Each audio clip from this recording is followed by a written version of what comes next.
Hello student, आज मैं आपको आरएनए के बारे में जो उसके टाइप्स हैं इनके बारे में आपको समझा रहा हूँ। देखो, न्यूक्लिक एसिड की अगर हम बात करें, न्यूक्लिक अम्लों की बात करें तो कोशिका में दो तरह के न्यूक्लिक अम्ल होते हैं। एक आपका होता है डीएनए डीऑक्सीराइबोन्यूक्लिक एसिड और एक आपका होता है आरएनए राइबोन्यूक्लिक एसिड। ठीक है, डीएनए के बारे में आप पिछले वीडियोस में समझ चुके हैं। डीएनए के बारे में जितनी भी आपको टॉपिक के हिसाब से, सब्जेक्ट के हिसाब से जो भी पॉइंट्स थे वो आपके क्लियर हैं। आज मैं आपको इस वीडियो के द्वारा आरएनए के बारे में समझा रहा हूँ। देखो, आरएनए जो है ये राइबोन्यूक्लिक एसिड कहलाता है, इसका पूरा नाम है। अब इसमें कुछ जो बेसिक डिफरेंस है जो डीएनए से इसको अलग करते हैं, तो वो बेसिक डिफरेंस जो है उनको आप शॉर्ट में समझ लो। देखो, पहला जो बेसिक डिफरेंस है वो आपका क्या है, राइबोज शुगर। जो आरएनए है उनमें जो शर्करा होती है वो राइबोज प्रकार की होती है, जबकि डीएनए में क्या था, डीऑक्सीराइबोज शुगर थी, और यहाँ पर कौन सी है, राइबोज शुगर। ठीक है, दूसरा आपका क्या हो जाएगा, सिंगल स्ट्रैंड। जो आरएनए होते हैं वो सिंगल स्ट्रैंड होते हैं, यानी कि एक श्रृंखला के बने होते हैं, जबकि डीएनए में डबल स्ट्रैंड था और दोनों स्ट्रैंड हाइड्रोजन बॉन्डिंग के द्वारा आपस में जुड़े रहते थे। लेकिन आरएनए जो है उनमें सिंगल स्ट्रैंड होता है, लेकिन कंपोजिशन सेम रहता है। डीएनए में भी 4 न्यूक्लियोटाइड होते हैं, आरएनए में भी 4 न्यूक्लियोटाइड होते हैं। डिफरेंस कहाँ पर आता है, देखो डिफरेंस आता है तुम्हारा यहाँ पर, डीएनए में थायमिन था, आरएनए में क्या हो जाएगा, यूरेसिल। समझ गए? तो यूरेसिल की प्रेजेंस में जो इसका 4th न्यूक्लियोटाइड है वो आपका यूरिडीन मोनोफॉस्फेट हो जाएगा। एक आपका हो जाएगा एडिनोसिन, एक गुआनोसिन, एक साइटिडीन और दूसरा तीसरा चौथा क्या हो जाएगा, यूरिडीन। समझ गए? क्लियर? दूसरी बात, जो आरएनए है, ठीक है, अगर हम आरएनए की बात करें तो ये 3 टाइप का मेल होता है। आरएनए के मुख्य रूप से 3 प्रकार होते हैं। आरएनए जो होता है वो 3 मुख्य प्रकारों में बटा होता है, यानी कि आरएनए डिवाइड्स इन 3 टाइप्स में। अब वो 3 टाइप कौन कौन से होते हैं, देखो, इसका पहला जो टाइप है, ठीक, इसको हम लोग क्या बोलते हैं, एमआरएनए। यहां एम का मतलब है मैसेंजर, ठीक, और इसी को हम लोग क्या बोलते हैं, संदेश वाहक।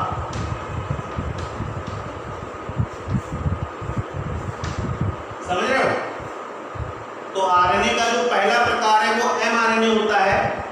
ये आप कह सकते हैं कि कोशिका में बहुत थोड़े समय के लिए बनता है। और जब मैं आपको बता रहा था पिछले वीडियो में, जब ट्रांसक्रिप्शन होता है, यानी कि एमआरएनए जो है उसका निर्माण डीएनए से होता है और इस पर विशेष प्रकार के आनुवंशिक संकेत होते हैं जो प्रोटीन संश्लेषण में क्या होते हैं, उपयोग होते हैं। कहने का मतलब मेरा ये है कि एमआरएनए डीएनए के ट्रांसक्रिप्शन से बनता है। ठीक है, और एमआरएनए पर क्या होते हैं, जेनेटिक कोड होते हैं।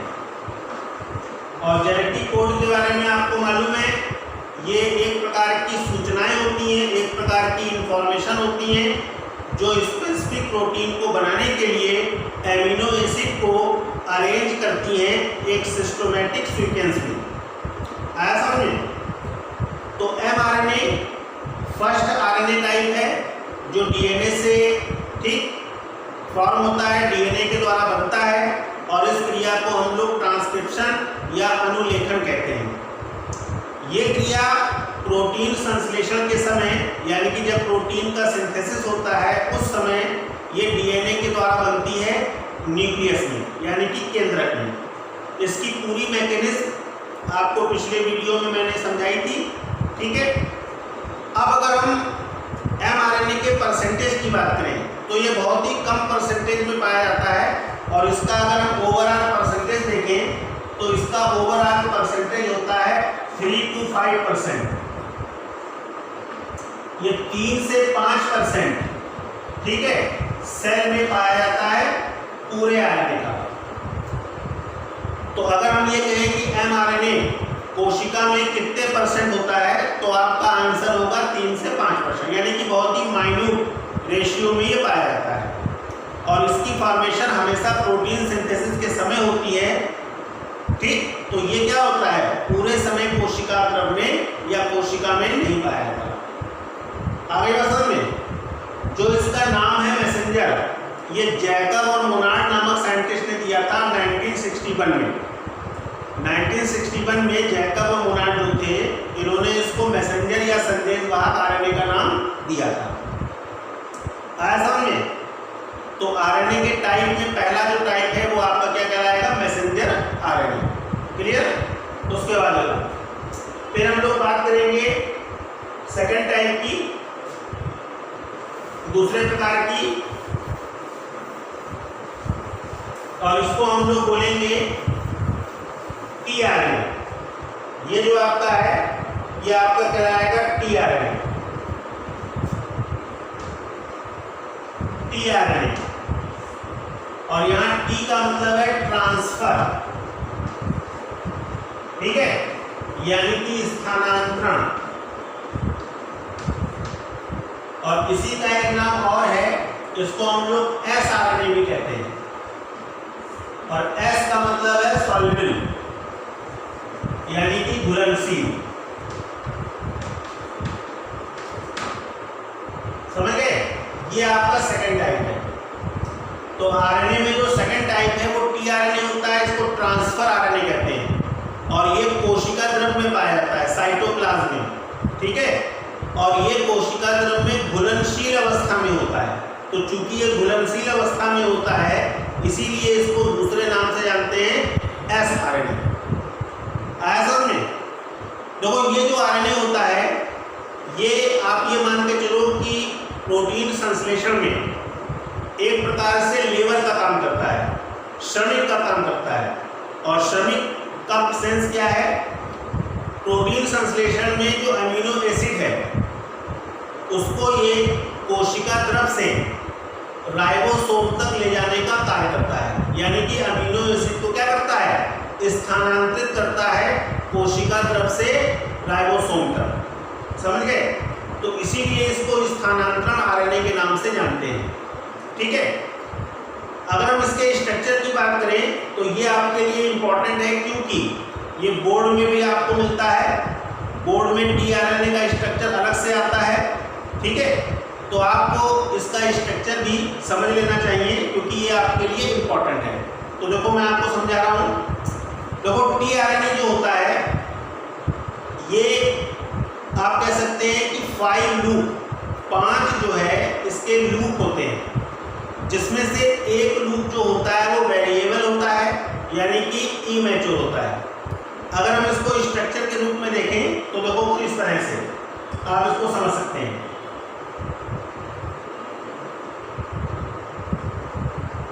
इसका फर्स्ट लूप हो गया, सेकेंड लूप, थर्ड लूप,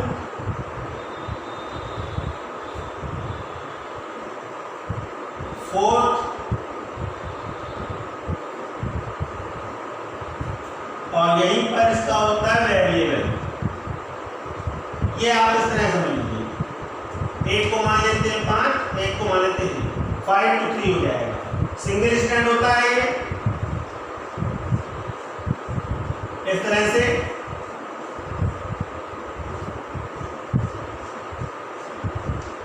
ये इसके न्यूक्लियोटाइड होते हैं, जो एक दूसरे से क्या होते हैं, हाइड्रोजन बॉन्ड से कनेक्ट होते हैं। ठीक है, तो देखो एक loop, second loop, third loop, fourth loop, और ये लूप जो होता है वो इमेच्योर होता है, अविकसित होता है ना, इसलिए इसको हम लोग क्या बोलते हैं, वेरिएबल लूप। ये आपका अविकसित होता है, समझ गए, अविकसित लूप होता है। तो अगर हम टीआरएनए के स्ट्रक्चर की बात करें तो ये बिल्कुल क्रॉस की तरह स्ट्रक्चर बनाता है, जैसे आपका क्रॉस होता है, सेम कंडीशन होती है इसकी। अब अगर हम इसके लूप की बात करें तो लूप को आप समझ लो, देखो इसका ये वाला जो लूप है ये आपका एमिनो एसिड अटैचमेंट साइट होती है। एमिनो एसिड अटैचमेंट साइट यानी कि इस लूप के माध्यम से ये एमिनो एसिड को जोड़कर एक कॉम्प्लेक्स बनाता है जिसको टीआरएनए एमिनो एसिड कॉम्प्लेक्स कहते हैं। तो एमिनो एसिड इस लूप के माध्यम से टीआरएनए से जुड़ती है और फिर आपको टीआरएनए जो अमीनो एसिड यहाँ पर जोड़ता है वो इसको ट्रांसफर कर देता है कहाँ के लिए, राइबोसोम के लिए, जहाँ पर प्रोटीन सिंथेसिस होती है। आया समझ में? उसके बाद देखो ये वाला जो लूप है ये इसका एंटीकोडॉन लूप होता है।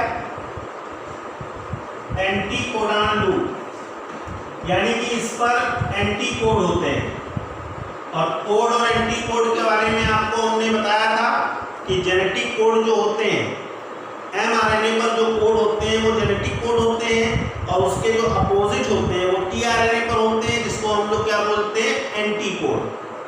क्लियर है, बात समझ में आ गई? उसके बाद आपको थर्ड लूप आपका ये हो गया, इसको हम लोग बोलते हैं राइबोसोमल लूप। देखो जब ये एमिनो एसिड को राइबोसोम पर ले जाता है तो राइबोसोमल लूप जो है ये क्या करता है, राइबोसोम का जो यूनिट है स्मॉल और बिग उसके बीच में एक नॉच होती है, उसके साथ ये अटैच होता है एक तरह से स्टेबिलिटी के लिए, ठीक, या स्थिरता के लिए ये लूप जो होता है वो राइबोसोम के साथ जुड़ जाता है। ठीक है, और उसके बाद आपका ये जो लूप है इसको हम लोग बोलते हैं एंजाइमेटिक लूप या एंजाइम लूप। और एंजाइम लूप का मतलब क्या है, इससे अटैच होता है एंजाइम। ये एंजाइम क्या करता है, ये टीआरएनए को एक्टिवेट करके कहाँ तक ले जाता है, राइबोसोम तक। बोलो आगे बात समझ में? तो कहने का मतलब मेरा ये है कि जो टीआरएनए है उस टीआरएनए में ये 5 लूप होते हैं, जिसमें से एक आपका वेरिएबल होता है, बाकी आपके अलग अलग फंक्शन के लिए क्या होते हैं, यूज होते हैं। तो ये जो स्ट्रक्चर मैंने आपको बताया है ये भी आपके लिए इम्पोर्टेंट है और एग्जाम में भी आपको मिलता है, तो इसको भी आप ध्यान से समझ लीजिएगा। अब अगर हम ओवरऑल टीआरएनए की बात करें तो इसका जो परसेंटेज है वो 15 से 18% होता है होल आरएनए का। राइबोसोम में कोशिका द्रव में टीआरएनए का जो टोटल परसेंटेज है पूरे आरएनए का वो 15 से 18% होता है, समझ गए? तो ये एमआरएनए की तुलना में थोड़ा ज़्यादा मात्रा में पाया जाता है और ये कोशिका द्रव में घुलित अवस्था में होता है, इसीलिए इसको सॉल्युबल या एसआरएनए के नाम से जानते हैं। क्लियर हो गई बात? उसके बाद हम लोग बात करेंगे तीसरे आरएनए की, जिसको हम लोग बोलते हैं आरआरएनए। ठीक है, इसको हम लोग क्या बोलेंगे, आरआरएनए। देखो ये आपका कहलाएगा आरआरएनए, और देखो आर का मतलब है राइबोसोमल।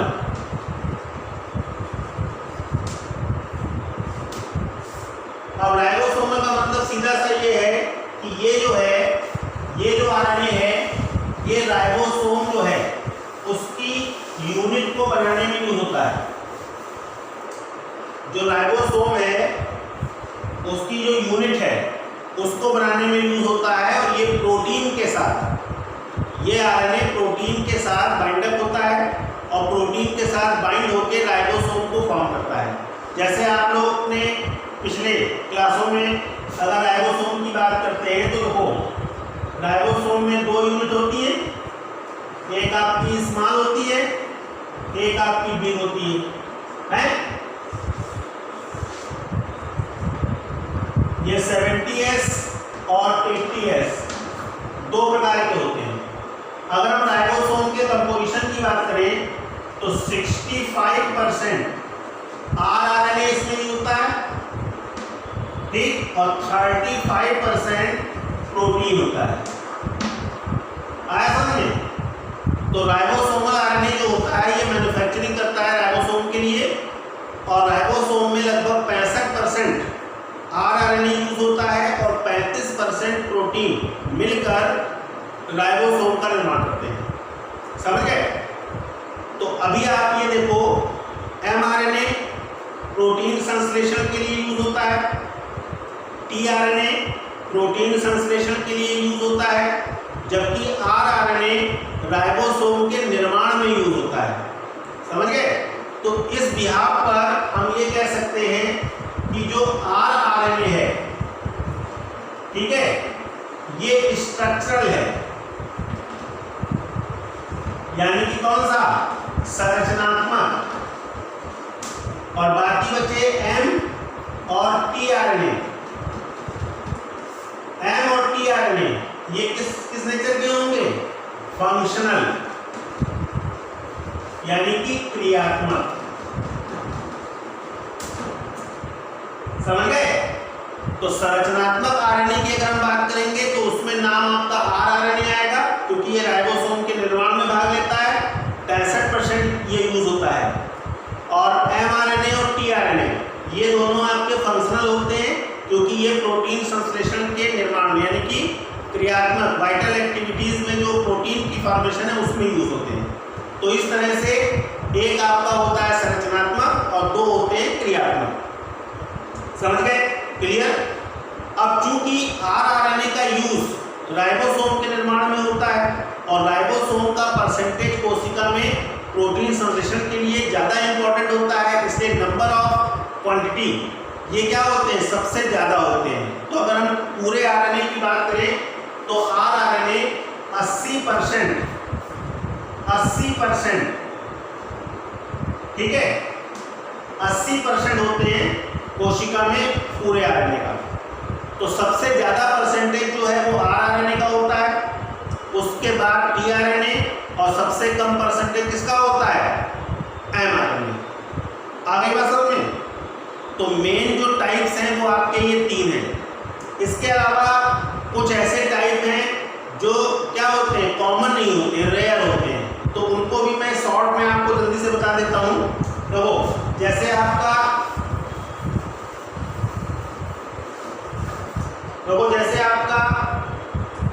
एक आपका क्या HN आरएनए, क्या बोलेंगे इसको? Heterogeneous nuclear RNA, heterogeneous nuclear RNA. और ये कब बनता है? जब ट्रांसक्रिप्शन से एमआरएनए बनता है तो वो एमआरएनए प्रीमैच्योर होता है, और वही एमआरएनए एचएनआरएनए या हेट्रोजेनस न्यूक्लियर आरएनए के नाम से जाना जाता है। ये प्रोटीन संश्लेषण के समय ट्रांसक्रिप्शन क्रिया में बनता है, थोड़े समय के लिए होता है और उसके बाद ये कन्वर्ट हो जाता है इसमें मैच्योर आरएनए में। ठीक, उसके बाद देखो तीसरा चौथा आपका सी आरएनए। यहां सी का मतलब है कैटलिस्ट, यानी कि उत्प्रेरक। देखो ये जो आरएनए होते हैं वो एक प्रकार से एंजाइम का काम करते हैं, और बहुत सारी जो वाइटल एक्टिविटीज हैं, जैविक क्रियाएं हैं, उसमें ये उत्प्रेरक का रोल अदा करते हैं। फॉर एग्जाम्पल राइबोजाइम,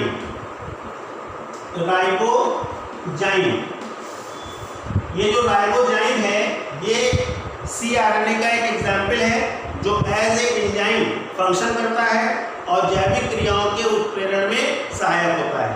समझ गए? इसके अलावा एक और है जी आरएनए। यहां जी का मतलब है जेनेटिक, जेनेटिक, और जेनेटिक का मतलब क्या हो जाएगा? आनुवंशिक।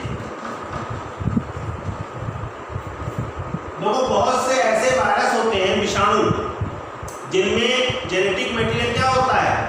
जेनेटिक मटेरियल क्या होता है? आरएनए। और ये जो वायरस होते हैं इनको हम लोग रेट्रोवायरस कहते हैं।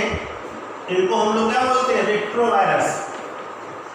और ये जो रेट्रोवायरस है इसका सबसे बढ़िया एग्जाम्पल आपका हो जाता है HIV। तो ये जो वायरस है ना, इन वायरस में जो हेरिडिटरी ट्रेट्स होते हैं, आनुवंशिक जो लक्षण होते हैं, वो डीएनए पे नहीं होते हैं बल्कि किस पे होते हैं? आरएनए पर।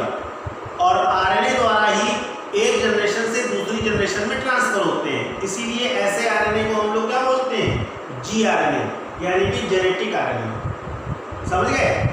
तो ये 3 टाइप जो हैं वो रेयर होते हैं, मतलब कॉमन नहीं होते, सब में नहीं होते हैं, HN, C और G।